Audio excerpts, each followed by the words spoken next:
비가 많이 오는데 여러분들이 정말 어떻게 하면 하나님 앞에서 자녀를 좀 잘 양육할까 고민하고 갈등하며 또 발걸음을 이쪽으로 옮기신 그런 모습을 볼 때 참 마음이 짠하고 고맙기도 하고 여러 마음이 교차합니다.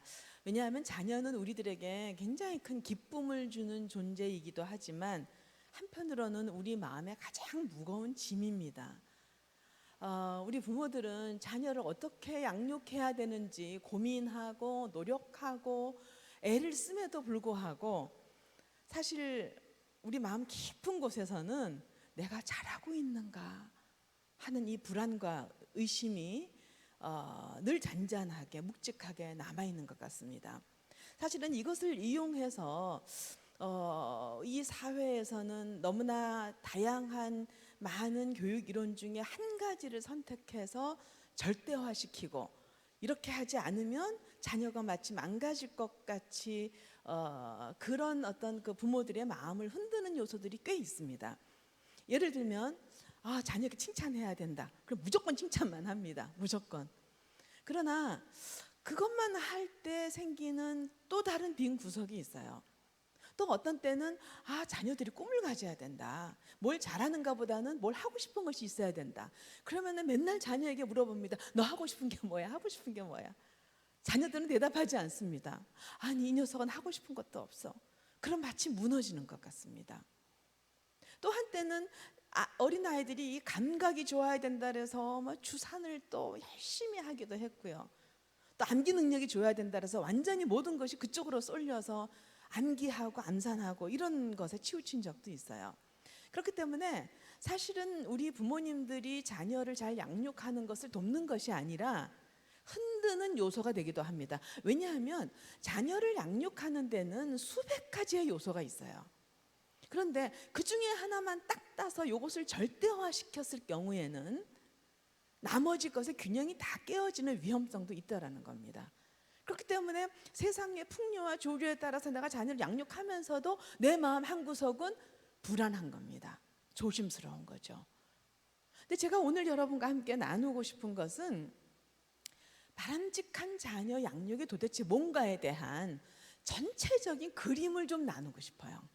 전체적인 그림을 보면서 그 안에 내가 지금 균형을 맞추고 있는 것이 무엇이고 놓치고 있는 것이 무엇이고 잘하는 것이 무엇인가, 그것을 발견함으로 여러분이 내가 자녀를 양육하는 나의 현재의 주소가 뭔가를 봤으면 좋겠습니다. 그리고 이 현재의 주소 가운데서 내가 어떻게 양육을 해야 될지, 어디로 가야 될지, 뭐가 약한지, 또 뭘 잘하고 있는지, 그런 것들을 보면서 어떤 안내를 받으실 수 있으면 좋겠다 하는 그런 생각이 들었어요. 제가 이제 한 세 가지의 큰 덩어리를 얘기를 할 겁니다. 하나는 양육의 우선순위예요. 우선순위. 뭘 먼저 해야 되는가. 그 다음에 두 번째는 부모의 역할이 도대체 뭔가. 세 번째는 아이들이 성장함에 따라서 부모와 자녀와의 관계가 변하는데 그 변화는 어떠하고 나는 어떻게 변해야 되는가. 크게 세 덩어리를 큰 그림을 보여드리겠습니다. 먼저 양육에 있어서의 우선순위 보면 여러분 가지고 계신 강의 안에 그 도표가 있죠. 근데 사실은 이게 삼각형이에요.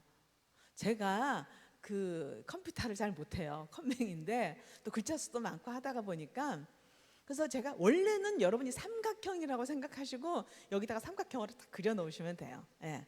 이 삼각형에서 우선순위라 그럴 때 맨 밑에 있는 것이 가장 중요합니다. 그리고 중요한 거는 1순위를 어느 정도 하면서 2순위로 넘어가고 2순위 어느 정도 하면서 3순위로 넘어갈 때 그 위로 올라가는 내용들이 의미가 있고 아이들에게 잘 정착된다라는 거죠. 자, 그러면 첫 번째 순위를 한번 보겠습니다. 첫 번째 순위가 뭐죠? 제 1순위? 예, 기본 욕구 충족이에요. 아이들에게는 어떤 기본 욕구가 있냐 하면 우선 신체적인 욕구가 있어요. 잘 먹어야 돼요. 잘 자야 돼요. 먹는 것도 잘 맛있게 먹어야 되고 여러 종류 다양하게 먹어야 되고, 그리고 제가 먹어야 되고 그런다 해서 쑤셔 넣으라는 얘기가 아니에요.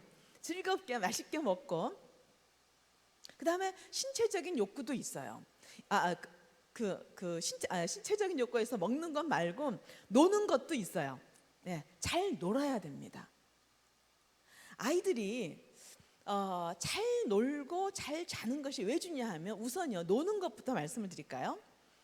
애들이 부지런히 자기가 원하는 대로 놀 때 즐거움을 느껴요. 그리고 여러분 우리 부모님들은 늘 공부가 머리에 있기 때문에 사실 애들이 노는 꼴을 못 봐요. 근데 애들이 그 즐겁게 놀면서 내가 뭘 좋아하고 내 적성이 뭔지를 발견하는데 그 기회가 다 박탈당한다라는 거죠. 만약에요, 제가 이런 엄마가 있었어요. 사모님 우리 애가요 학원 가는 줄 알았더니 지나가다가 보니까 체육공원 밑에서 물총을 가지고 장난을 치고 있는 거예요. 중학생 녀석이. 이 큰 녀석이 도대체 나이가 몇인데. 제가 그 어머니한테 그랬어요. 어머니 얘가요 누가 압니까? 물의 양과 높이와 세기와 하면서 물리학을 하고 있을지. 근데 부모 눈에는 이 물총 가지고 장난하고 논다라고 생각을 하는 거죠. 근데 놀면서 얘가 그냥 쏘는 게 아니에요. 높이도 쌌다가 밑으로도 쌌다가 물의 양을 많이 더했다가. 또 어떤 엄마는 이런 얘기를 합니다. 아니 얘는요 그렇게 벌레를 좋아해요. 이제 여름이 되는데 이제 파리가 오면 얘는 파리를 만지고 놀아요. 그래서 저기요 집사님 혹시 얘 이 다음에 생물학 하거나 곤충학 할지 몰라요. 만약에 그 길로 가면 저한테 밥 한 번 사주셔야 돼요. 네. 근데 이것도 말리고 저것도 말리고. 또 어떤 애는 아침에 일어났다가 아니면 침대에서 띠굴띠굴 해요. 이놈이 빨딱 일어나서 학교를 가야지. 근데 이 아이가요 혹시 누가 알아요? 상상의 날개를 펴면서 내가 이 다음에 뭐가 되었으면 그 꿈을 꾸고 있는지 그 꿈꾸는 시간도 안 줘요. 네. 그렇기 때문에 사실은 아이들이 잘 먹고 잘 놀아야 돼요. 그 가운데서 자기의 즐거움을 발견을 하는 거죠. 건강해지는 겁니다. 자는 것도 중요해요. 여기 여러분 아이들이 이제 중학생, 고등학생 부모님들 계실 텐데요. 특히 시험 때면 애들이 중간고사 시험 딱 보고 와가지고 엄마 나 1시간만 자고 깨워주세요 그래요. 근데 1시간만 자고 일어납니까? 안 일어나요. 안 일어나요. 근데 이때는 정말 자는 시기예요. 1시간만 자고 그게 아니라 2시간, 3시간을 자요. 뭐 부모는 뭐 마음이 기가 막힌 거죠. 너무 힘든 거죠. 근데 여기서 제가 팁 하나 드릴게요. 근데 저도 마찬가지, 우리 애도 그래요. 근데 엄마 나 1시간만 자고 깨워주세요 그래요. 그럼 저 1시간 딱 되잖아요. 그럼 이제 가요. 아드님 1시간이 다 되었는데 어떡할까요? 제가 열이 나고 화가 날 때는 존댓말을 써요. 제 감정 조절을 제가 하느라고. 예. 아드님 지금 1시간 다 되었는데 어떡할까요? 깨울까요? 아니면은 그냥 둘까요? 저 내가 시키는 대로 해요. 엄마 내가 알아서 일어날게. 뭐 이러면 그러는 거고, 엄마 나 30분만 있다가 또 일어날게요. 오케이. 그럼 30분 있다가 또 그래요. 아드님 이제 30분이 다 됐는데 어떡할까요? 근데 여러분 생각을 해보세요. 너무 졸린데 깨우면 애가 짜증이 나요. 그러면서 이 짜증나는 원망을 전부 다 엄마한테 해요. 그리고 사실은요 졸리고 짜증나면 책이 안 들어와요. 차라리 1-2시간 더 자더라도 개운하고 맑은 정신에 30분을 하더라도 그게 더 집중력이 좋거든요. 그리고 이때는 자는 시기에. 근데 우리가 불안해서 그걸 못 기다리는 거예요. 근데 여러분 이거는 아이의 기본 능력입니다. 기본 능력이에요. 기본 욕구예요. 저는 그 노는 것도 참 잘 놀았던 것 같아요. 뭐 초등학교 한 3, 4학년 때까지만 해도 그 학교 갔다 와서 일단 좀 쉬었다가 숙제부터 하고 난 다음에는요 저녁 먹고 난 다음에 펀타임이라고 있었어요. 노는 시간이에요. 네. 그러면 밥 먹고 난 다음에 엄마 우리 노는 시간이다 그러면 윷놀이부터 시작해서 다이아몬드니 공을 굴려서 하는 거 뭐 1시간을 신나게 놀아요. 그러니까 얘는 그게 너무 좋은 거예요. 그리고 중학교 고등학교에 가서도 축구를 얼마나 많이 했는지. 그러니까 학교에서 축구를 하고 난 다음에 이제 집으로 오잖아요. 그럼 이제 문을 열면은 땀이 디범벅이 돼요. 그럼 저는 그래요. 아드님 오늘 축구하고 놀았어? 응 오늘 했는데 내가 골 한 골 넣었어. 그러니까 얘는 아직도 오해하는 게 뭐냐면 내가 재미있게 열심히 놀면 우리 엄마 아빠 되게 좋아한다. 얘는 오해하고 착각하고 있어요. 예. 제가 그렇게 반응을 하는 거죠. 여러분, 제가 말씀드리는 이 신체적인 욕구는 인간의 가장 기본적인 욕구입니다. 이것뿐만이 아니라 심리적인 욕구도 있어요. 심리적인 욕구는 자, 세 가지가 있습니다. 한번 읽어주시겠습니까?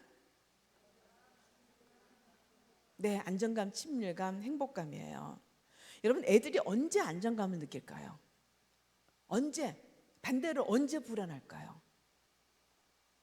엄마 아빠가 서로 행복하게 서로 편안하게 대화하는 거 보면 안정감을 느껴요. 엄마 아빠가 서로 싸우는 것 같으면 애들이 굉장히 불안합니다. 저희 부모는 평생 왼수로 평생 싸우신 분이에요. 평생. 네.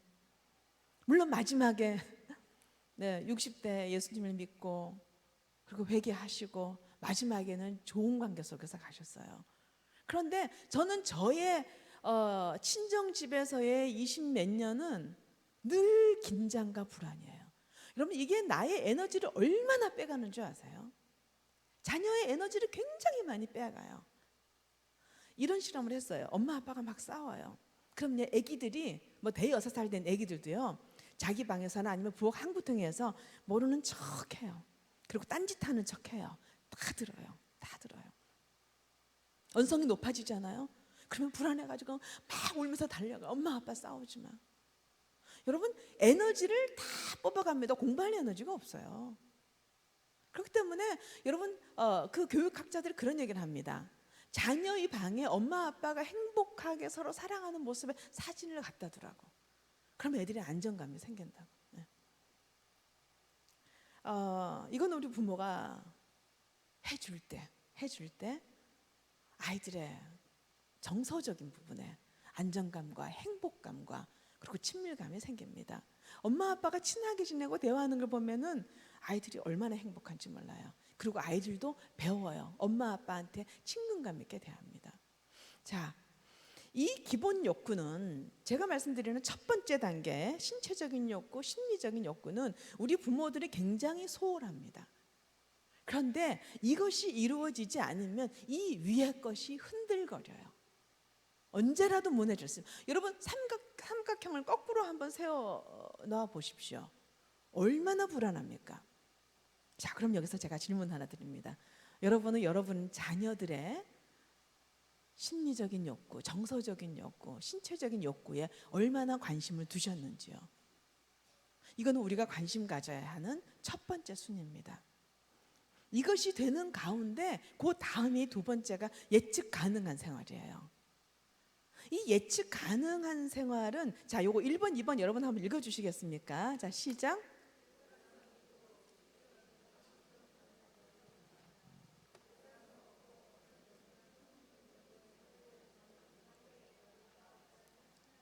네. 일관성 있고 규칙적이면은요, 이런 가정 환경 속에서는 안정감을 줘요.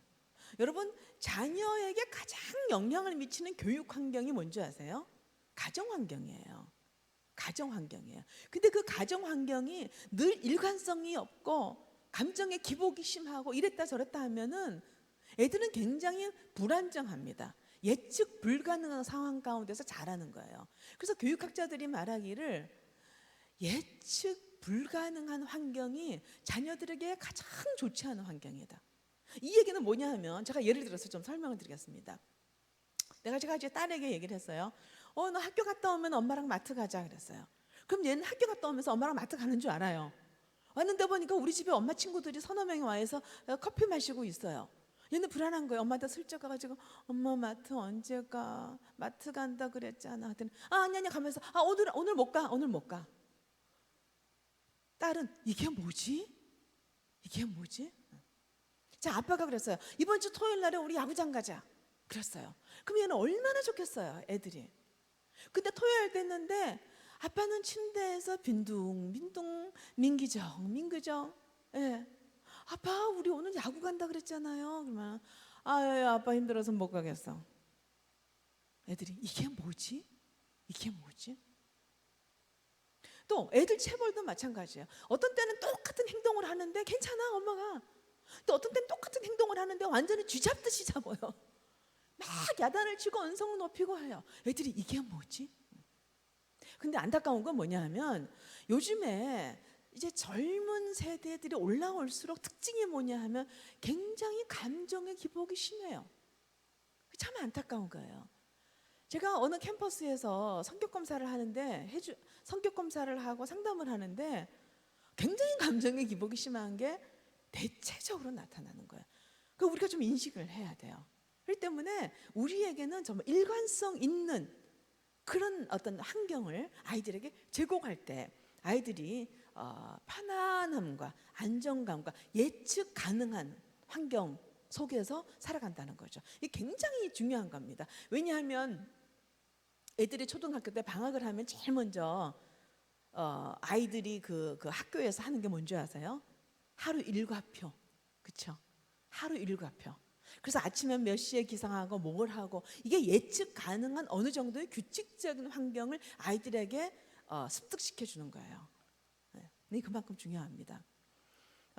자, 그다음에 세 번째는 이제 이게 되면 그다음에 이제 옳고 그름에 대한 구분을 해주고요. 옳은 행동을 학습시키는 겁니다. 자, 첫 번째 옳고 그름에 대한 구분인데 여러분 이것도 한번 읽어주십시오. 이 두 가지 내용을요. 자, 시작. 옳고 그름의 문제는 자녀들이 태어나면서 저절로 알게 되는 것이 아니다. 부모들이 자녀들에게 어떤 행동이 옳고 어떤 행동이 옳지 않은지에 대해 구체적으로 잘 설명해 준다. 네, 자, 여러분 우리가 혼돈을 하고 있어요. 옳고 그름의 문제가 있고요, 다름의 문제가 있어요. 한때는 뭐든지 옳고 그름 그래가지고 이거는 아니다, 다름이다 이렇게 하면서 또 다시 이제 균형이 좀 이렇게 뒤집어졌어요. 근데 옳고 그름은 도덕성을 얘기를 합니다. 선과 악이에요. 여러분 성경에 보면은 정말 창세기부터 계시록까지 선, 악 간에 하나님이 우리가 어떻게 살아야 될지 방향을 제시해 주시면서 선을 선택하도록 돕는, 그리고 선, 악 간에 판단하시고 심판하신다는 내용이 굉장히 많습니다. 이거는 도덕성이에요. 이거는 십계명입니다. 십계명이에요. 십계명에서 여러분 십계명은 우리가 그것을 어길 경우에 1계명에서 4계명은 하나님의 마음을 상하게 하는 것이고 5계명부터 끝까지는 뭐냐면 사람을 아프게 하고 상처 주는 얘기입니다. 제가 만약에 남의 물건을 훔치거나 바람을 피고 외도를 하거나 거짓말이 입에 배거나 그러면 사람들이 얼마나 저로 인해 상처받겠어요. 여러분 이 도덕성이라는 것은 뭐냐 하면 사람들에게 상처 주지 않기 위한 최소한의 선입니다. 하나님 우리에게 십계명을 주신 것은 나도 사랑하지만 다른 사람을 사랑하시는 하나님께서 서로가 상처 주지 않도록 위한 방편으로 만드신 우리 인간을 위한 하나님의 사랑입니다. 이건 사랑이에요. 여러분 이 십계명은요, 특히 5계명부터 십계명은 세계 대부분 나라의 헌법의 근간이 되고 있습니다. 이걸 도덕성이라 그래요. 그렇기 때문에 옳고 그름은 십계명입니다. 자, 인간관계 속에서 본다라면 5계명부터 9계명이에요. 10계명은 이 모든 계명을 어기게 하는 근본적인 원인을 우리에게 알려주는 겁니다. 욕심이죠. 탐심이죠. 다름은 뭐냐 하면 성격도 다르고 뭘 바라보는 관점도 다르고 가치관도 다르고 문제의 원인을 생각하는 방식도 다르고 문제를 해결하는 방식도 달라요. 이거는 서로 다름의 문제입니다. 이거는 인정해주고 존중해줘야 되는 거예요. 여기서 우리가 분명한 인식을 가져야 되는데 이 옳고 그름은 자녀들이 저절로 알아지는 것이 결코 아니라는 거예요. 가르쳐야 됩니다. 이거는 어릴 때부터 특히 이 7세 이전에는 굉장히 중요합니다.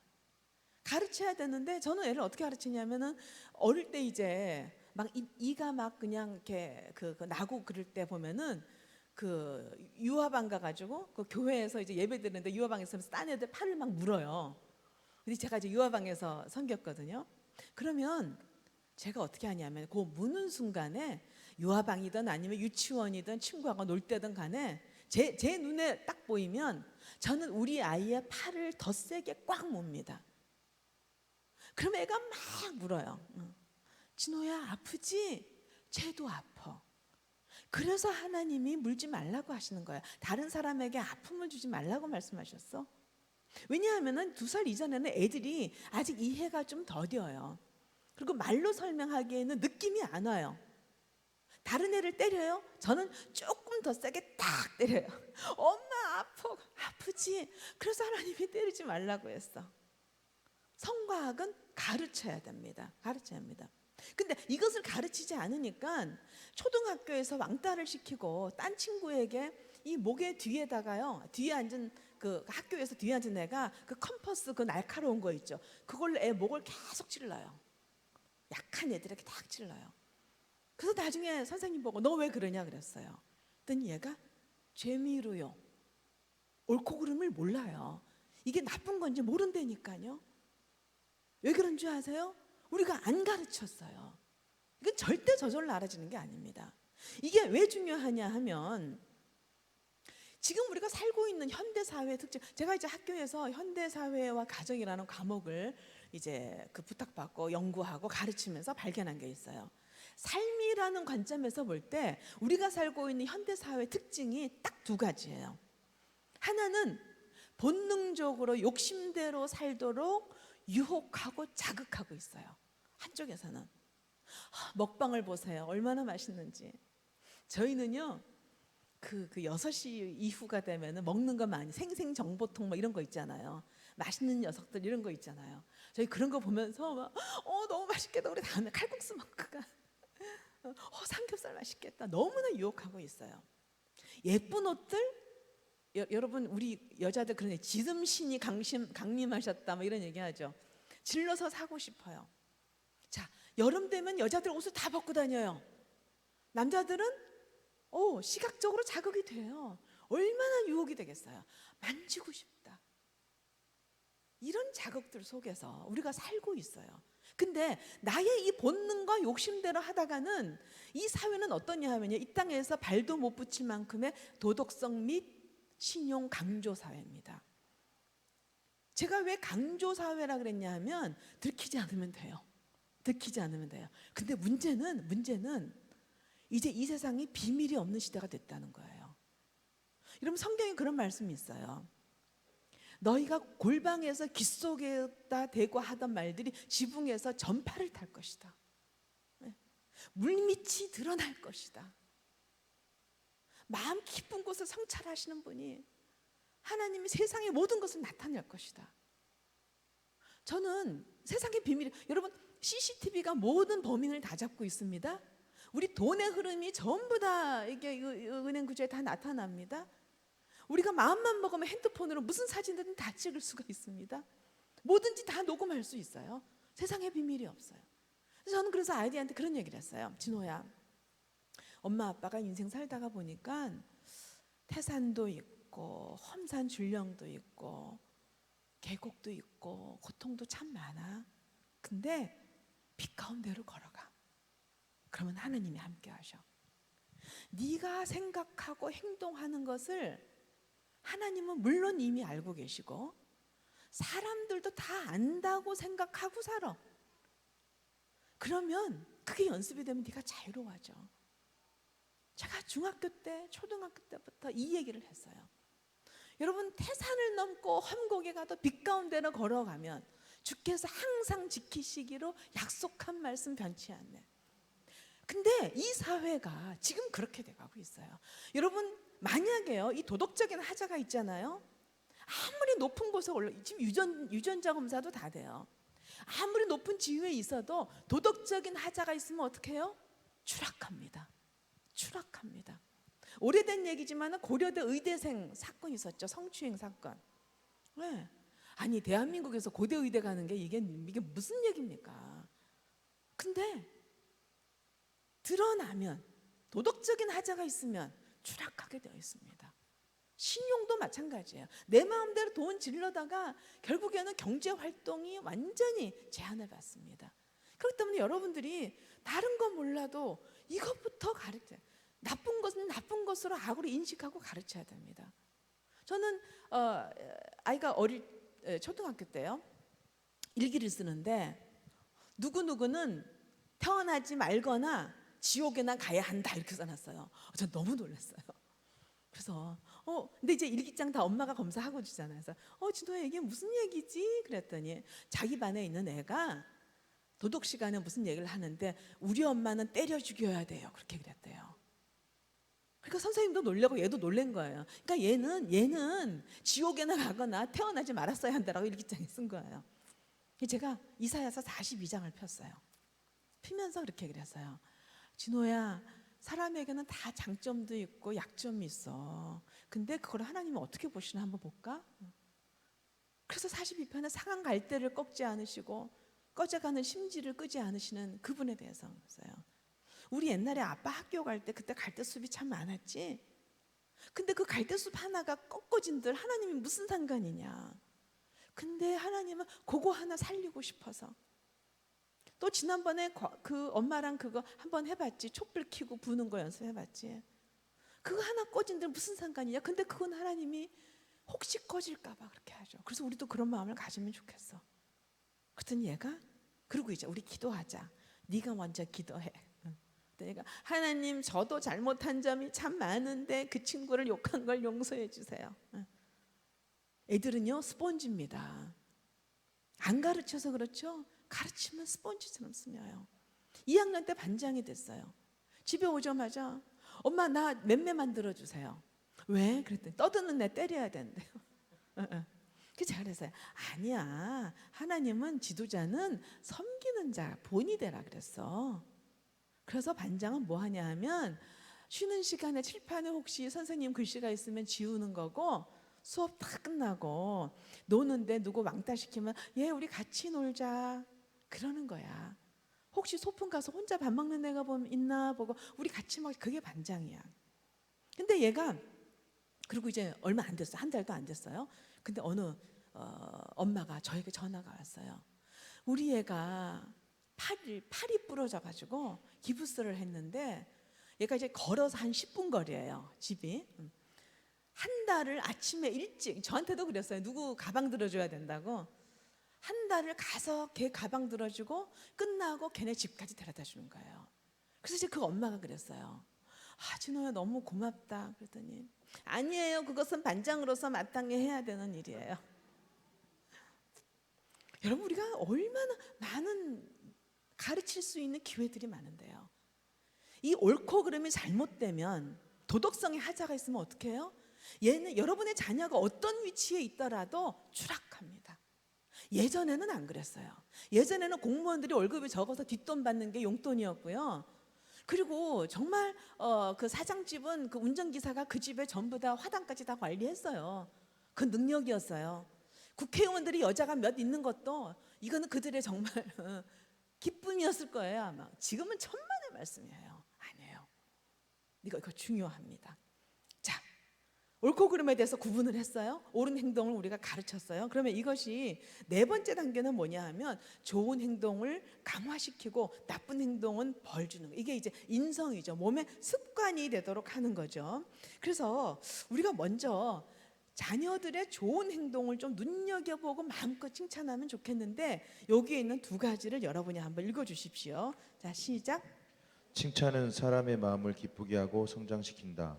좋은 행동이 습관과 성품으로 자리 잡는다. 네네. 이상하게 우리 부모들은요 마치 작정한 사람처럼 좋은 점을 안 보려고 그래.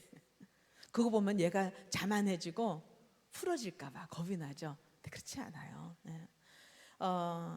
저희 아들이 이제 학교 갔다 와서 엄마 오늘 시험 봤는데 내 짝꿍 100점이다 이러는 거예요. 그래? 엄마 내 짝꿍 공부 되게 잘해. 근데 내 뒤에 있는 애는 90점인데 걔는 미술도 잘한다 이래요. 제가 뭐가 궁금했을까요? 제가 뭐가 궁금해요? 너는? 근데 제가 아니야 참아야지 절제해야지 이러면 안 되지. 기다렸어요. 근데 이놈의 얘기를 안 하는 거예요. 그래서 제가 기다리다 못해서 예쁘게 얘기했어요. 근데 너는? 그랬어요. 그랬더니 엄마 나 80이야. 근데 그것도 잘한 거야. 그래서 그래. 여러분 이 상황에서 애 칭찬할 게 있을까요? 있어요. 제가 어떻게 칭찬했냐 하면 진호야 너 근데 참 대단하다. 남 잘 되는 거는 그렇게 기뻐하니 얼마나 그게 귀한 마음이냐. 엄마가 보기에도 이쁜데 하나님 보시기에 얼마나 이쁘겠어. 너 있지? 이 마음 끝까지 간직하면 좋겠다. 그렇게 그랬어요. 얘는 지금도 남자를 되는 걸 굉장히 기뻐합니다. 네. 여러분, 우리가 그런 것뿐만이 아니에요. 어떤 때는 학교 갔다 와서 공부하면서 자기가 이제 저녁밥 먹고 난 다음에 시험 때 저녁밥 먹고 난 다음에 이제 저 들으라고 하는 얘기겠죠. 7시까지 쉬었다 공부하자 막 이래요. 7시까지 됩니까? 텔레비 구경, 텔레비 막 보면서 7시가 되는데 7시 반이 되고 8시가 돼요. 그럼 저는 설거지 하면서 속에서 막 올라오는 거예요. 뭐 이런 놈의 자식이 다 있냐. 자기 입으로 그렇게 얘기를 해놓고서는 막 울그락불그락 해요. 근데 그렇게 넘어가는데 뭐 어떻게 해요. 지 인생은 지 거죠. 근데 어느 날은 7시까지 공부하자. 7시까지 텔레비 보고 공부해야 되겠다 하다가 7시 5분에 벌떡 일어나고 텔레비를 꺼요. 그러면 제가 달려가서 칭찬을 해요. 야, 이진호 너 대단하다. 어떻게 그렇게 이런 때는 영어를 좀 써줘야 돼. 셀프 컨트롤을 그렇게 잘하니? 너 자기 관리 너무 잘한다. 세상에 보고 싶은 텔레비 꺼는 게 이게 쉬운 일이냐? 그랬더니 본인도 당황했어요. 얘는 성격적으로 조금 충동적이고 자기 관리가 안 되는 애거든요. 근데 이제 요게 몇 번 있으니까요. 그 다음에 뭐라는 줄 아세요? 엄마, 내 친구들은 셀프 컨트롤을 너무 못해 이러고 있어. 속으로 웃기시네. 너나 잘하세요. 근데 여러분 그러면서 얘도 이제 처음에는 나 자기 관리를 못하는 앤데라고 하다가 칭찬을 하면서 그것이 학습이 되는 거예요. 대학을 가는데 늘 수첩을 갖고 다녀요. 늘 수첩을 갖고 다녀요. 자, 여러분 뭔지 아시겠죠? 네. 좋은 행동부터 보세요. 자, 그 다음에 나쁜 행동에 대해서는 여러분 이유를 설명하고 벌을 가한다 그랬습니다. 자, 이 밑에 있는 거 3가지를 좀 읽어주세요. 자, 시작. 자녀들이 성장하는 가운데 거짓말이나 돈을 훔치는 일이 있을 수 있다.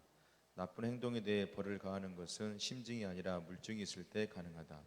나쁜 행동이 드러났을 때 엄격하게 벌을 가한다. 네, 제가 아까 저희 아들 예를 들었어요. 누구를 물거나 때릴 때, 전 2살 아래 때는 체벌을 했어요. 체벌을 손으로 때리지는 않았어요. 총체를 가지고 때렸어요. 그리고 똑같은 행동을 제가 했습니다. 예. 근데 물론 지금은 뭐 그 체벌을 하지 말라 그러는데 저는 개인적으로 2살 이전에는 정말 애가 나쁜 거 옳고 그름에 대해서는 본인이 몸으로 할 때 아이가 깨닫는다라고 생각을 해요. 근데 이제 그 다음에 이제 조금 크잖아요. 그때는 좀 이제 체벌이 아이들이 자아가 생기고 하면서 체벌이 썩 좋은 건 아니에요. 그것이 나쁘다는 것을 좀 설명시켜 주시고 우리가 좀 인내를 가지는 것이 필요합니다. 한 번은 이제 얘가 거짓말을 하는 거예요. 어떤 거짓말을 하냐면 저는 이제 초등학교 때는 어느 정도였냐면 학교 갔다 와서 좀 쉬었다가 숙제하고 문제지 30분 푸는 거였어요. 문제지. 근데 이제 문제지를 푸는데 저희는 방문을 다 닫고 풀고 다 열어놓고 살아요. 방문을 다 열어놓고 사는데 어느 날 갔더니 문을 딱 닫더라고요. 공부하는데 엄마 나 오늘은 문 닫고 공부하고 싶다 이래요. 그럼 문 닫어 그랬어요. 근데 저는 의식도 없이 그러니까 여러분 32평이면은 그 쪽방이 저희 공부방이에요. 그러면 세탁장으로 가다 보면 이쪽 방이 보이는 거 아시죠? 저는 빨래를 하려고 뚝 들어갔는데 얘가 문제지 답지가 어디 있는 걸 안 거예요. 살금살금 올라가 가지고 문제지 답지를 샥 꺼내요. 근데 제 본성은 어떻게 해야 되냐 하면은 문을 확 열고 야 이진아 너 지금 뭐해? 너 답지 보고 그러면 돼? 막 야단을 쳤을까? 저희 본성이에요. 그런데 여러분 애들을 야단을 치더라도 자존심과 체면은 지켜줘야 됩니다. 네. 그래서 제가 모르는 척했어요. 그리고 이제 넘어갔어요. 근데 그 다음 날이 되었는데 엄마 나 오늘도 문 닫고 문제 풀고 싶다 이러는 거예요. 그래서 제가 그랬어요. 근데 만약에 엄마라면 저기 답지가 있는데 난 답지 보고 싶은 유혹이 생길 것 같아. 그랬더니 애가 응 그럼 문 열고 할게요. 문을 열고 하더라고요. 네. 여러분 이때는 조금 가르쳤어요. 그 유혹이 왜 안 생기겠어요? 우리 인간으로 보면. 자, 그 다음에 이제 중고등학교 사춘기가 되면서 얘가 이제 돈을 훔치기 시작했어요. 돈을 훔쳤어요. 저는 하늘이 무너지는 줄 알았습니다. 우리 아들은 안 그런 줄 알았거든요. 근데 아니었어요. 그래서 그때는 아빠가 애를 잡고 사람이 살다가 보면 살다가 보면 한두 번 돈을 훔칠 때가 있다. 근데 하나님은 이걸 죄라고 말씀하신다. 지금 한두 번은 괜찮아. 이거 회개하고 그리고 앞으로 그러지 않으면 좋겠다. 이것이 만약에 너에게 습관이 되면 하나님이 너에게 그것은 악한 행동이라고 지적하시고 하나님이 판단하실 테고, 사람들은 너를 거짓말쟁이 도둑질이라고 얘기하고 너에게 등을 돌릴 것이다 라고 엄하게 얘기를 했어요. 그리고 돈이 필요하면 얘기를 해라. 그리고 그 다음부터는 제가 부지런히 좀 그거를 했어요. 아르바이트 거리를 줬어요. 청소를 하거나. 그리고 돈이 없으면 얘기를 하라고 얘기했어요. 그렇기 때문에 연령에 따라서 다 다릅니다. 그럼 어쨌든 악한 행동은 엄격하게 여기에 대해서 본인이 대가지불이 있어야 돼요. 대가지불이 있어야 돼요. 자, 3번 칭찬과 벌의 균형에 대해서 말씀드릴 텐데, 이거는 8대 2의 균형을 가지고 있어야 됩니다. 자, 여기 있는 거 여러분 한번 읽어주세요. 자, 시작. 칭찬만 있고 훈계가 없는 아이는 도덕성이나 기본적인 예의에 무지하게 되고 사회 적응력 및 대인관계 기술도 부족해진다. 반대로 칭찬이 없고 훈계만 있는 경우 자녀는 안정감이 없고 마음에 분노가 생기며 사랑이 무엇인지 배우질 못한다. 8에 칭찬이 있어야 2의 벌이 먹힌다. 네, 여러분 여러분 한번 가만히 보세요. 난 어디에 좀 많이 치중이 되나? 이거는 8대 2의 균형. 8이 있어야지 2가 먹혀요. 2가 먹혀요. 근데 이게 거꾸로 되면은 아이들은 사랑이 뭔지 모르고 분노만 생겨요. 근데 반대로 칭찬이 좋다 그래서 무조건 그래. 제가 한 번은요, 어깨가 아파서 침 맞으러 갔는데 그 한의원이 3층에 있었어요. 근데 4층에는 소아과가 있었어요.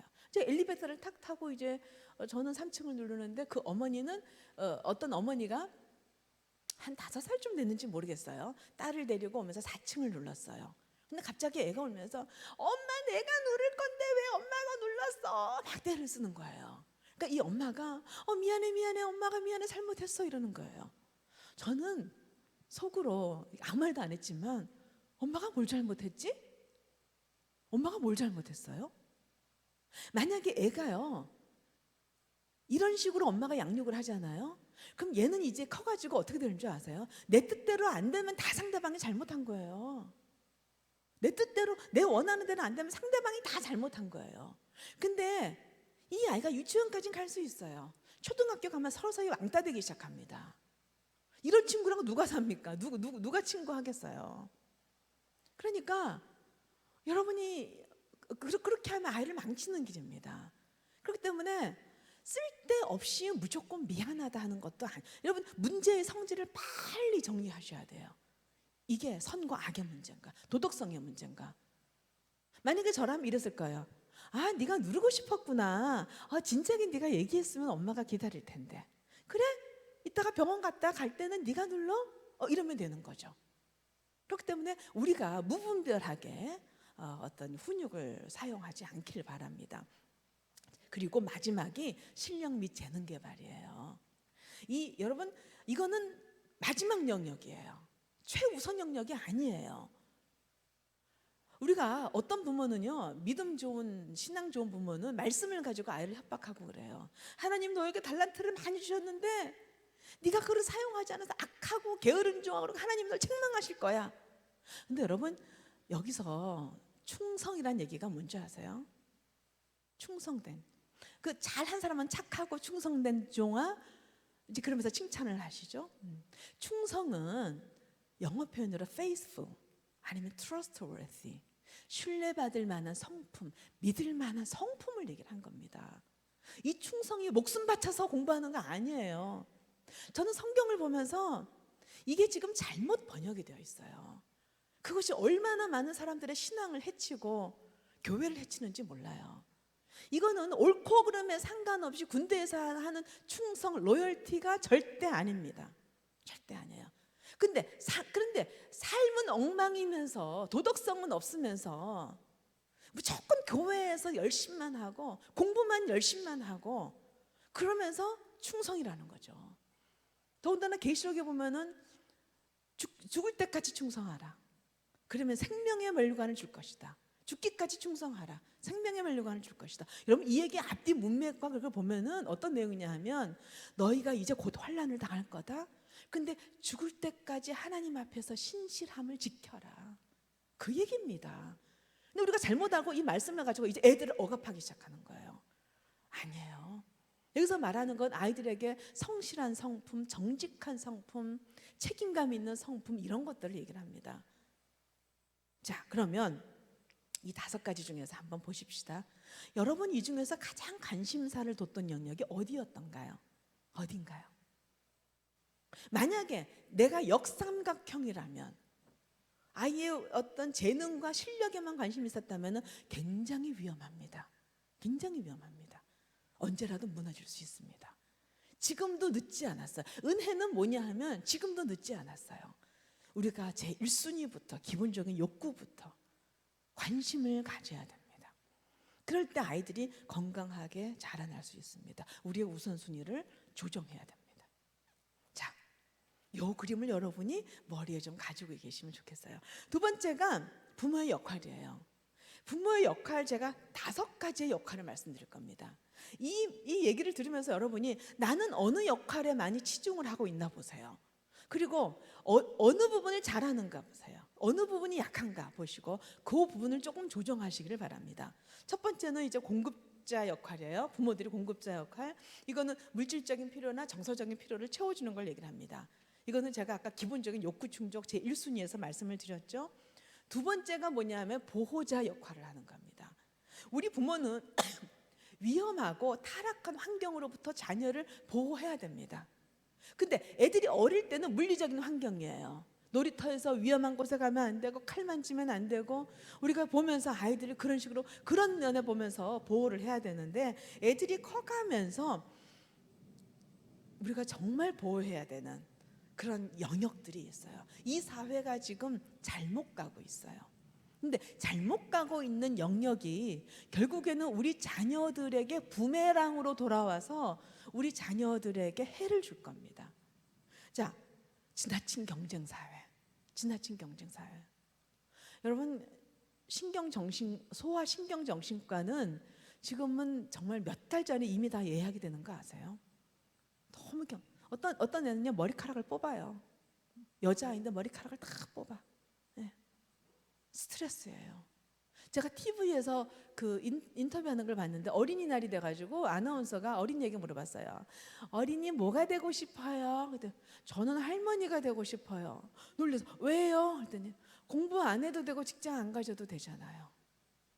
여러분 이 스트레스로 인해서 틱장애가 생겨요. 뿐만 아니라 지금 소외되는 지나친 경쟁 사회가요. 이 친구와 친구 사이를 적으로 만들어요. 경쟁자로 만듭니다. 더군다나 사회적인 약자가 있어요. 사회적인 약자. 이제는 특히 다문화 환경이죠. 그리고 이제 아까 여기 나오는 북한 이탈 주민들이 있죠. 그리고 정말 열악한 환경에서 지내는 사람들이 있어요.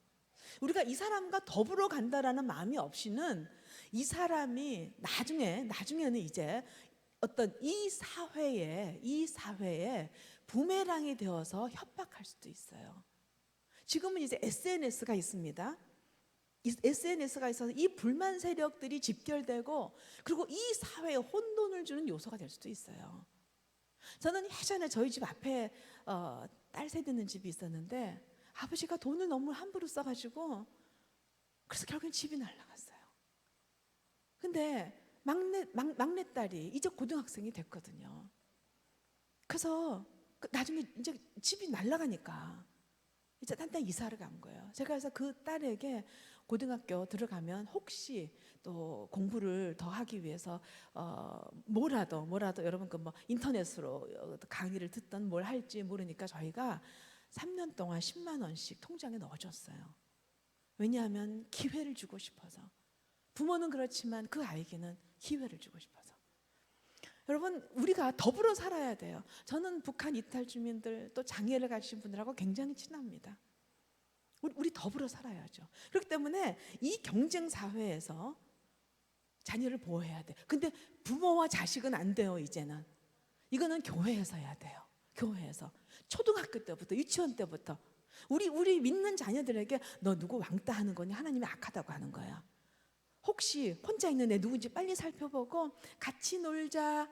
또 아픈 아이 있으면 그래 밥 같이 먹자. 그리고 일주일 후에 자기가 한 거 있으면 손 들고 발표하기. 이거 한번 해보세요. 애들이 달라집니다. 이 사회가 달라져요. 우리가 지금 차세대라고 하면서 디테일이 없어요. 디테일이 없어요. 자, 스마트폰. 저는 정말 스티브 잡스나 빌 게이츠에 대해서 섭섭해요. 이 사람들은요, 자기 자녀 어떻게 키우는지 아세요? 식사할 때마다 둘러앉아서 문학을 얘기하고 철학을 얘기하고요. 스마트폰이나 이런 거는, 컴퓨터는 45분 이상 못하게 만들어요. 하루에.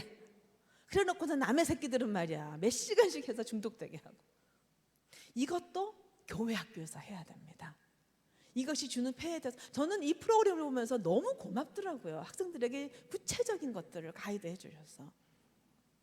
그래서 그분들을 좀 초대해서 강의를 듣고 그다음 학생들에게 스스로 토론을 시키세요. 그래서 우리 뭐 어떤 분은 그런 거예요. 11 best, 10 better. 이거 뭐냐면 11시 이후에 우리 하지 말자. 그 다음에 그게 안 되면 10시까지는만 하고 그 이후에는 하지 말자. 자기들이 스스로 노력해가지고 서로 점검해줘요. 여기로부터 우리 자녀를 보호해야 됩니다. 과다 노출로부터도 자녀를 보호해야 됩니다. 지금요, 물론 이건 죄는 아니에요. 벗고 헐벗게 다니는 거는 본인의 권리예요. 예, 다 그렇게 주장을 하죠. 그런데 성범죄가 일어나는 원인 중에서 첫 번째가 뭔지 아세요? 과다 노출이에요. 경찰청 발표입니다. 근데 이것도 부모가 이제는 못 따라요. 못 따라요. 저는 막 여자들이 가슴 다 드러내고 하면서 인사할 때 막 이렇게 하는 거 전 이해가 안 가요. 그렇다고 조신해지는 겁니까? 앉아서 막 담요를 덮고 있으면서 짧은 치마 입어가지고 막 이러면서 담요를 덮고 있는 거 저는 이해가 안 가요. 그러니까 남자와 여자의 특성을 얘기하고 성적인 자극을 받는 것을 설명을 해주고 아이들에게 그렇기 때문에 서로 배려하기 권리지만 우리가 배려해주기 위해서 옷차림을 어떻게 해야 되는지, 그리고 그 권리가 나중에 부메랑으로 돌아온다니까요. 성추행과 성폭력으로 돌아와요. 직접적인 원인은 물론 아닙니다. 이것이 자극한 건 아닙니다. 그러나 남자와 여자가 그렇게 다르게 생겼어요. 배려해줘야 됩니다. 이것도 교회에서 더불어서 아이들에게 토론을 시켜야 됩니다. 이게 사실은 부모가 어떤 아이들에게 보호자 역할을 하는 큰 덩어리에 속합니다. 세 번째는 교육자예요. 주의 교훈과 훈계로 양육하는 교육자인데, 자, 이제 이 교육은 세 가지예요. 가르쳐 주는 것과 그것이 몸에 익도록 훈련시키는 것과 잘못했을 때 훈계하는 겁니다. 저는 가르치면은 저는 구체적으로 하나님 사랑, 이웃 사랑, 옳고 그름에 대한 거라고 생각해요. 근데 이걸 가르치기보다는 내가 그렇게 살면 돼요. 내가 예를 들어서 날씨가 너무 좋잖아요. 어머나 날씨가 진짜 좋다. 꽃이 이쁘잖아요. 어쩜 이렇게 꽃이 이뻐. 하나님은 정말 대단하신 분이다. 꽃을 어쩜 이렇게 이쁘게 만드셨지? 하나님 땡큐. 제가 그래요. 그러면 얘가 나중에 따라서 해요. 따라서 해요. 그리고 작은 일이지만 제가 감사해요. 오늘 어떤 어려운 일이 있었는데 내가 이제 그분하고 대화했는데 그분이 조금 마음이 달라지는 것 같아. 내가 정말 얼마나 힘들었는지 몰라. 속으로 막 기도했는데 다행이야. 난 하나님께 너무 감사했어. 하나님 땡큐. 내가 하나님 사랑하면 애들은 하나님 사랑하게 돼 있어요. 그리고 이웃 사랑도 마찬가지입니다. 저는요, 우리 애가 사람을 존중하고 사람들을 사랑하도록 하는데 전심을 다했습니다. 저는 어릴 때부터. 그래서 교회에서 이제 장애우들 이제 캠프 가잖아요. 그럼 데리고 가요. 데리고 갔는데 같이 섬기게 하고. 그런데 갔다 오고 난 다음에 이제 방학 때 되면 이제 숙제가 있잖아요. 뭐 글짓기 하는 거 있는데 뭐 혼자서 뭐 거의 캠프 갔다 오고 난 다음에 이제 글짓기를 썼는데, 엄마 나 글짓기를 숙제를 하려고 그러는데 제목이 사람의 아름다움 어때? 그래서 그거 좋은데? 그랬더니 썼어요. 쓰고 난 다음에 내용을 보니까 뭐라고 하냐면, 나는 단지 장애인들을 돕고 싶은 마음으로 갔는데 오히려 거기 가서 배운 게 너무나 많다. 이런 문제가 안 할게요. A 형아는 나는 조금밖에 안 도와줬는데 그저 감사하다고 한다. 나는 평소에 감사하는 마음이 많지 않았던 것 같은데 이 형아는 늘 고맙다고 얘기를 한다. 그 마음이 너무 예쁘다. B 형아는 뇌성마비 형아인데 눈이 너무 크고 막다. 그 눈이 얼마나 아름다운지 모른다. 하나님은 각 사람에게 아름다운 것을 한 가지 이상은 주신 것 같다. 이번 캠프 가서 얻은 것이 큰 수확이 두 가지가 있다. 하나는 하나님이 사람을 아름답게 만드셨다는 거고, 또 하나는 덕분에 내가 숙제를 했다는 거다. 네. 여러분, 사람을 존중하는 거죠. 저는 글짓기 시켜서 이거 안 나와요. 그리고 저는 얘가 초등학교 1학년 때부터 10년 동안을 고아원에서, 우리가 흔히 말하는 고아원 그러죠. 거기에서 1살 어린 남자애랑 자매 결혼을 맺었어요. 그 전에 부지런히 가서 제가 거기에서 신뢰를 받아야 돼요. 아무나 애 안 내주거든요. 수년 동안 신뢰를 받았더니 그 다음에는 한 달에 한 번씩 저희 집에 가서 자는 것, 그걸 허락을 했어요. 그랬더니 얘가 걔 데리러 갈 때부터 이제 준비를 하는 거죠. 오늘 걔를 어떻게, 자 이제 제가 철수를 하고 갈게요. 철수를 행복하게 해주기 위한 것이 얘는 과제예요. 네. 그러면 얘랑 놀아주고 얘를 즐겁게 해주는 거예요. 어려부터 몸에 밴 거죠. 여러분 지금 속으로 나 그거 안 해서 어떡하지 앞으로 큰일 났다. 아니요, 괜찮아요. 지금이라도 그렇게 하면 돼요. 지금이라도 고아원에 있는 아이랑 하기는 어렵지만 그 어려운 환경이라면 지금 여러분의 친척만 둘러보세요. 교회 안에도 한번 둘러보세요. 어려운 분들 꽤 있습니다. 어려운 분들 꽤 있어요. 그리고 여러분이 몸소 해보세요. 저는 일부러 애 보는 데서 큰아빠가 직장을 그만두셨대요. 어떡하지? 그때 IMF 때 우리 기도하자.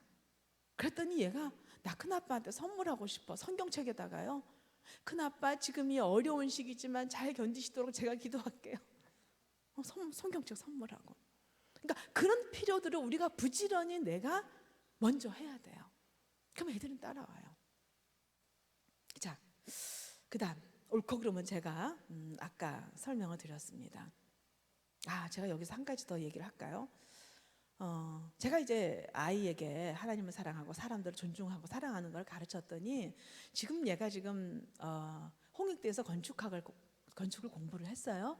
그리고 덴마크에 있는 어느 회사에 지금 이제 일을 하고 있습니다. 뭐 유학까지는 안 왔어요. 그런데 거기서 한 뭐 얼마 안 됐는데 얘로 하여금 인턴 매니저를 시켰어요. 자기 일이 있어요. 자기 일이 있는데 인턴 매니저를 시켰어요.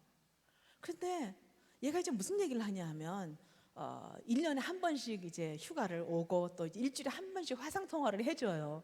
근데 너무 고맙더라고요. 근데 무슨 얘기를 하냐 하면 자기는 그 인턴들에게 어떻게 하냐면은 너희들이 이 회사에 와서 배우고 싶은 게 뭐니? 그걸 물어봐요. 하고 싶은 게 뭐니? 그래서 좀 일찍 본인이 출근해서 그 인턴 아이들이 자기가 원하는 것을 할 수 있도록 그것을 다 준비를 해줘요. 그리고 가끔 자기 집으로 데리고 와서 밥 먹으면서 그 사람들을 격려해줘요. 그런데 이게 얼마나 인턴들로 하여금 행복하게 만들고, 요즘 우리나라 인턴은 무시당하죠. 예. 행복하게 만들고 즐겁게 만들고 그 회사를 좋아하게 만들고, 그리고 결국에는 이 일을 즐겁게 해서 그 회사의 기여가 되는 거죠. 그래서 저는 어렸을 때 사람들을 존중하고 섬기는 것이 결코 나쁘지 않다. 그 자녀에게 앞으로 직장 생활할 때 뭐 어디서 무엇을 하든 간에 동료가 좀 힘들면은 커피 한 잔 주면서 그래 이제 힘들지? 이거 한 잔 마셔. 이 과정도 잘 지날 거야. 얼마든지 얘기해 줄 수 있는 거죠. 그렇기 때문에 여러분 자녀들의 어떤 그런 그 앞으로의 삶에 큰 도움이 될 거라는 겁니다. 자, 옳고 그름은 제가 이제 말씀을 드렸고요. 그래서 여러분 부모로서의 교육자 역할인데 가르치는 것과 훈련, 이 훈련은 몸에 익도록 끈질기게 일관성 있게 해야 되는 거예요. 저는 우리 애가 방 정리 안 하잖아요. 그러면은 저는 이런 생각이에요.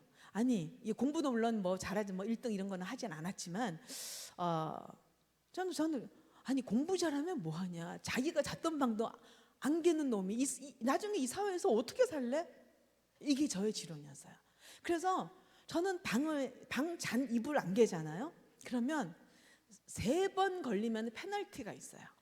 3번. 그래서 그 페널티는 뭐냐 하면 제가 이제 계절마다 옷을 사줬어요. 티셔츠 3개와 바지를 2개를 사줬어요. 근데 거기서 하나씩 잘리는 거예요. 하나씩. 그러니까 3번 이불을 안개면 옷이 하나 날아가는 거예요. 그러니까 크면은요 그렇게 조정을 해야지 때려서 말로 해서 안 돼요. 근데 이제 이불을 안 개고 가요. 그럼 모르는 척해요. 문 닫아놓고 놔둬요. 근데 나중에 이제 2번째 또 그래요. 그럼 이제 그 다음엔 그래요. 아드님 오늘까지 이불 안 개면 3번째가 됩니다. 티셔츠 하나가 날아가게 생겼네요. 저는 그렇게 얘기해요. 그러면 엄마는 치사하게 어쩌고 저쩌고 그래. 저는 가만히 있어요. 아무 말도 안 해요. 그 해봤자 싸움만 나니까.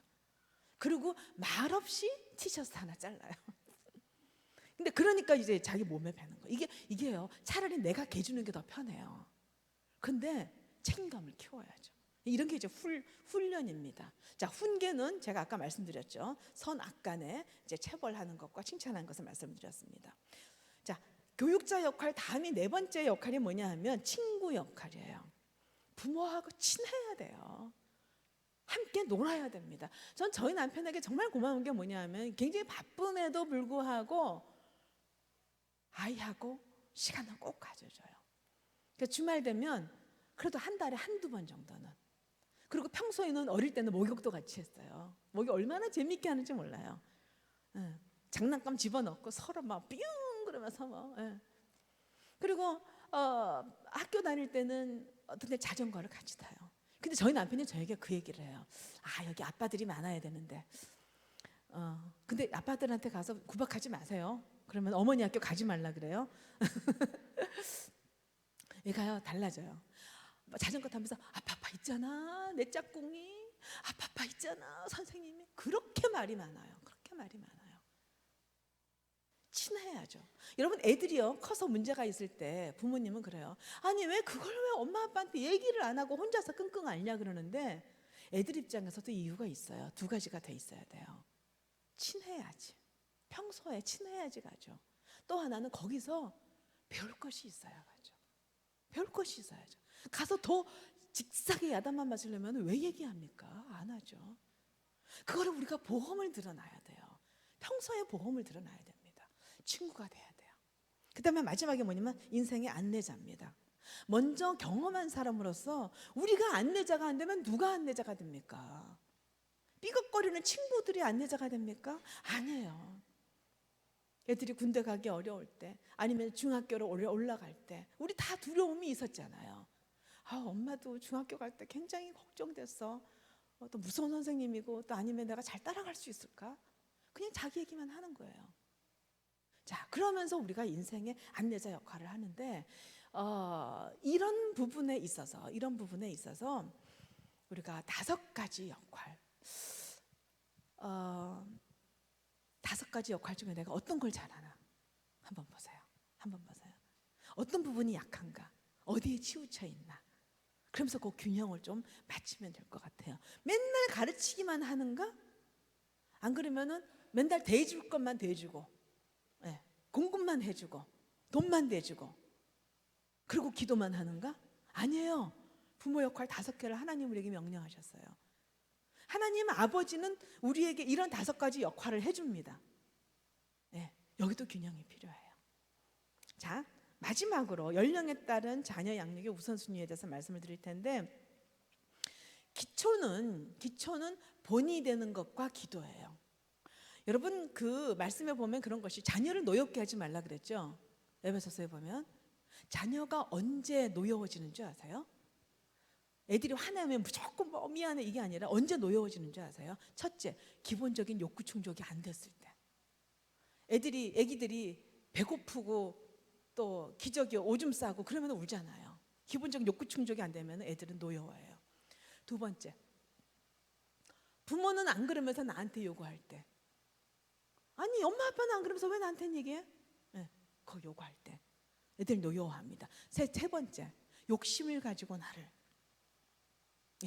다스릴 때 애들은 노여워해요. 그런데 자, 본이 되어야 하는 이유가 있어요. 자, 요 3가지도 한번 읽어주세요. 자, 시작.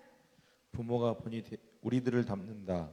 우리들의 가르침에 힘이 있기 위해 청소년들의 부모에 대한 가장 큰 욕구, 부모를 존경하고 싶다.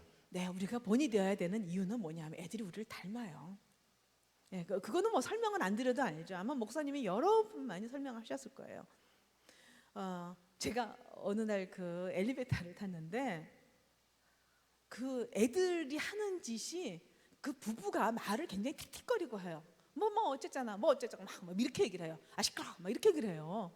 근데 그 자녀들이 그렇게 얘기를 하더라고요. 그래서 내가 속으로 닮으셨구나 그런 생각을 했는데 청소년들에게요 앙케이트를 조사했어요. 여론조사를 했는데 부모에게 가장 원하는 것이 뭐냐? 한국갤럽에서 조사했어요. 저는 이걸 줄 알았어요. 내 인생은 나의 것, 간섭 마십시오. 뭐 이런 건 줄 알았는데 1등으로 나온 게 뭔지 아세요? 나 우리 부모 존경하고 싶다. 나 우리 부모 존경하고 싶다. 결국엔 무슨 얘기인 줄 아세요? 나 우리 부모 존경이 안 돼. 여러분 이거는 돈이 없어도 돼요. 학력이 떨어져도 상관없습니다. 아이들은 부모에게 가장 우리 부모 정말 괜찮은 분이야. 자랑하고 싶어요. 우리가 본이 돼야 됩니다. 그리고 또 기도가 중요한 것은 뭐냐 하면 우리 자녀를 가장 잘 알고 계시고 가장 사랑하시는 그분께 내가 이 자녀를 기도로 의탁한다는 것만큼 우리 믿는 자들에게 특권은 없습니다. 이것만큼 큰 특권은 없어요. 여러분 자녀가 이제 커갈수록 내가 할 수 있는 것이 없어요. 저는 중2 때요 하나님께 다 맡겨라는 것이 얼마나 감사한지 몰라요. 애가 잘 될 때는 맡기는 것이 좀 아깝지 않으세요? 좀 아깝죠. 근데 내가 할 수 있는 것이 없을 때 하나님께 맡기는 것이 얼마나 놀라운 특권인지 몰라요. 우리는 이 두 가지는 아이들이 어릴 때부터 장성하실 때까지 우리의 끝까지 가져가야 되는 우리의 기본입니다. 자, 그 다음에 어릴 때일수록은 신앙교육해야 돼요. 이게 인성교육이고 가치관 교육인데 이게 거의 7살 이전에 많이 형성이 돼요. 근데 지금이라도 늦지 않았는데 우리가 본이 보이면 되는데 여러분이 그 KDI에서 한국교육개발원에서 나온 인성검사 덕목이 있어요. 이 10가지인데 이 10가지가 전부 다 성경에서 강조하는 겁니다. 저는 이 말씀을 드리고 싶은 거예요. 성경에서 이런 단어 못 봤어요? 성실? 아니면 예의? 아니에요. 사랑은 무례히 행치 않는 거예요. 여러분 요거 하나하나가 성경에서 정의 얼마나 강조하는 건데요. 그렇기 때문에 혹시 여러분의 자녀가 7살 이전이면은 부지런히 이것을 가르치십시오. 자녀들은 앞으로 계속 인성검사를 하게 될 겁니다. 이건 거짓말로 못해요. 왜냐하면 저도 심리검사를 하는데 이게 그 태도 척도라고요. 거짓말로 하면 그거 다 나와요. 마이너스 됩니다. 점수가. 그렇기 때문에 이걸 어릴 때 하시고요. 아이들이 클수록 부모는 물러나는 연습을 해야 돼요.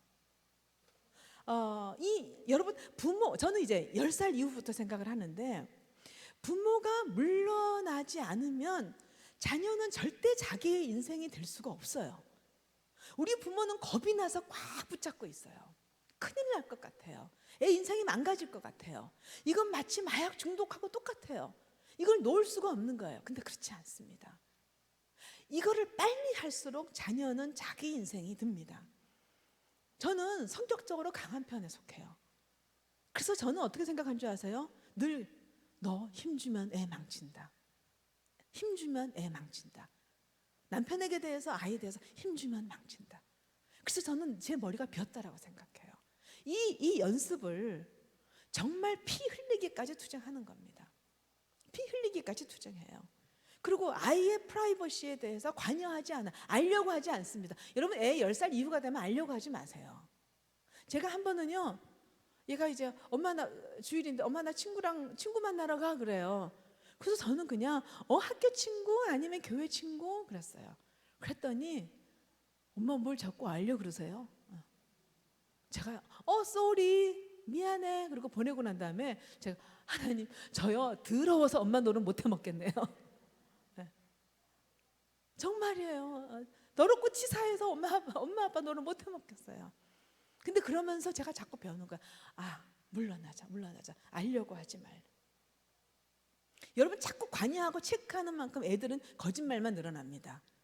절대 자기 인생이 안 돼요. 그 다음에 여러분 이거는 자기 인생을 살아가도록 돕는데 저는 초등학교 가면서 그때부터 그랬어요. 엄마가 생각하기에는 학교 숙제하고 30분 정도 문제 푸는 거는 굉장히 좋을 것 같다. 요거는 네가 하면 좋겠다. 나머지 시간은 마음대로 노는 거야. 근데 네가 만약에 가외를 하고 싶으나 뭐 배우고 싶으면 엄마한테 얘기해. 그럼 내가 해줄게. 네가 원하면 얘기해. 그러니까 어릴 때부터 얘는 본인이 선택하고 책임지는 걸 배운 거예요. 본인이 원하면 그랬더니 이놈이 글쎄 고등학교 3학년 때 수학 과외를 해야 되겠다 그래서 얼마나 제가 당황했는지 아세요? 그룹이 없어요 그때는. 그때는 없어요. 근데 어쨌든 저는 중학교 될 때 제가 얘를 앉혀놓고 그런 얘기를 했습니다. 너 이제 중학교 가면 술의 유혹, 담배의 유혹, 여자친구에 대한 유혹, 그리고 여러 유혹이 있을 거다. 근데 너가 스스로 테스트해보고 네가 결정해. 네가 선택해. 그렇게 얘기를 했어요.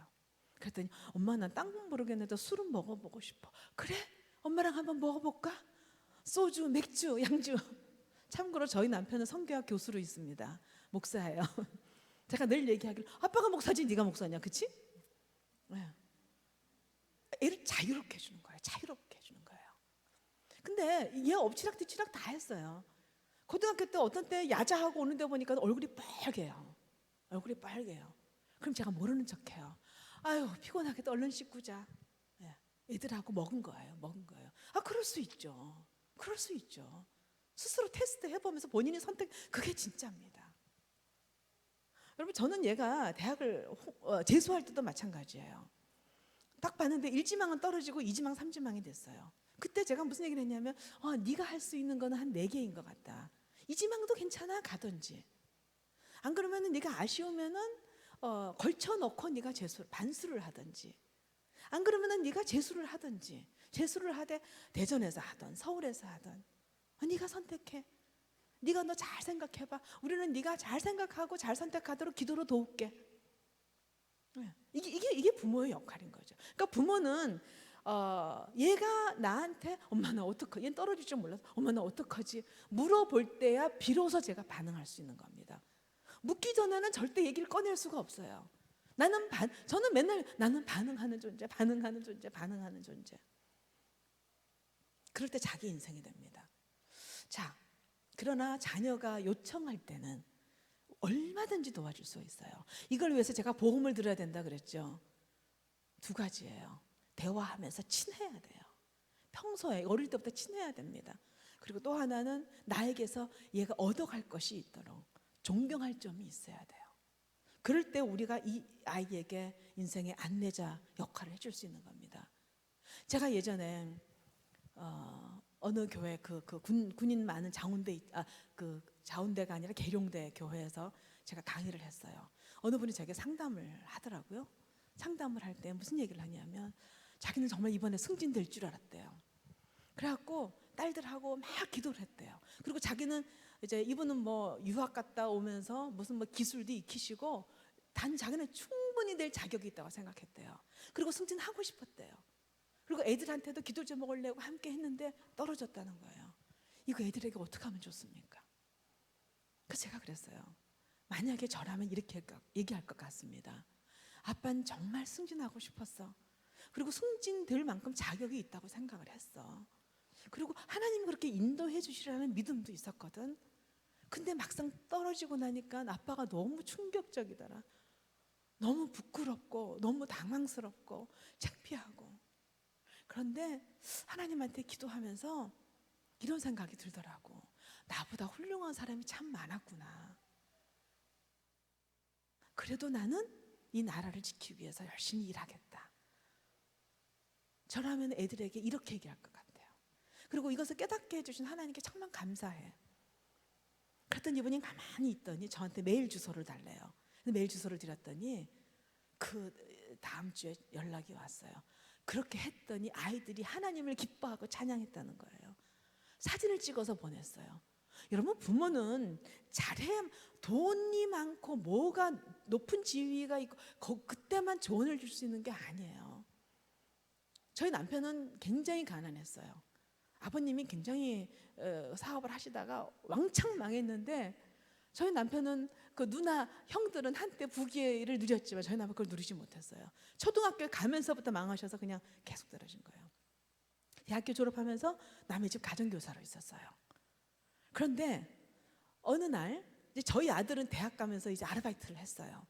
근데 그때 저희가 안식년이어서 선교지에 요르단에 가 있었는데 얘가 전화가 온 거예요. 엄마 나 가회 잘렸어. 왜? 그랬더니 아니 내가 추석이 그때 길고 내가 대전 간다고 얘기를 했는데 어머니가 갑자기 이 긴 휴가 때 애를 두고 그냥 가면 어떡하냐고 막 화를 내시더라고. 그래서 어머님이 그렇게 말씀하시지 않았냐 얘기를 했는데 막무가내요. 나 잘렸어. 그러는 거예요. 그래서 이제 남자는 조금 눈치가 없어요. 제가 메모에다가 막 여보 진호에게 당신 뭐 얘기를 해주세요가 딱 하고 난 다음에 그래 아빠 좀 바꿔줄게. 그러고 아빠를 바꿔줬어요. 근데 저희 남편이 진호야 너 너무 속상하고 억울하지? 응, 아빠도 대학 다닐 때 가회를 많이 했는데 잘린 경험 많아. 근데 너는 가정은 안 책임져도 되지. 나는 그때 우리 가정 전부 다 먹여 살렸어. 용돈 부족한 거 내가 보내줄게. 저는요 우리 남편이 가난한 것이 이렇게 좋았던 적은 없었어요. 우리 아들에게 너무나 중요한 걸 가르쳐 줬으니까. 네. 자, 부모가 해야 되는 또 어떤 역할이 있냐면 자녀가 클수록 3번은 여러분이 한번 읽어주세요. 3번 부모들은 마지막 보루 이 부분이자 시작. 부모들은 자녀들의 마지막 보루이다. 힘들고 지칠 때 갈 곳이 있고 늘 자신의 편이 되어 이해하고 받아주는 부모가 있다는 신뢰를 가지도록 따뜻하고 넉넉한 마음으로 기다린다. 여러분 애들이요 중학교 이상이 되면 특히 고등학생 이상이 되면 우리는 애들 마음을 풀어주는 역할을 해야 돼요. 애들이 얼마나 스트레스 받는 줄 아세요? 공부 얘기는요 학교에서만 하는 것도 충분해요. 안 그래도 짓눌려 있는데 집에 오면 또 그 얘기해요. 아니 마음을 풀어주는 얘기를 하셔야 돼요. 어떤 애가 피아노 전공을 하는데 이제 집에 수능을 한 달 앞두고 난 다음에 집에 딱 오더니 가방을 획 던질 때 엄마 나 피아노 전공 안 할래. 나 피아노 전공 안 할래. 너무 힘들어 그랬어요.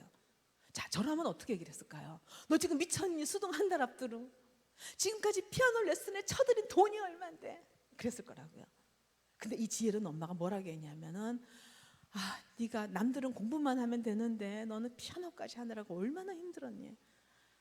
오죽하면 수능 한 달 앞두고 이 전공을 때려치고 싶은 마음이 들었을까? 아유 우리 딸 불쌍해라. 그리고 토닥토닥 했어요. 그랬더니 자기 방으로 들어가더니 한 1시간 있다가 나오더니 아유 그래도 어떻게 해야지. 애들 답을 알아요. 우리는 그냥 그 괴로움을 내가 대신 공감해주는 표현만 해줘. 이래라 저래라 지신 절대 하지 마세요. 그것만 해주면 돼요. 그리고 저는 자녀에 대해서 그런 생각을 해요. 얘가 인생 살다가 지금 이제 결혼을 했어요. 결혼을 했는데 인생 살다가 어려움이 왜 없겠습니까? 험산줄령이 있죠. 너무나 힘들고 지칠 때 엄마 아빠는 나 이해해. 나 거기 가서 좀 쉬고 싶다. 거기 가서 좀 푹 먹고 자고 싶다. 여러분 그 외지에서 직장 다니는 자녀들이 추석에 와서 그냥 드립다 자기만 한다고 욕하죠. 욕하지 마세요. 이제는 그런 곳이 돼야 돼요. 쉬는 곳이 돼야 돼요.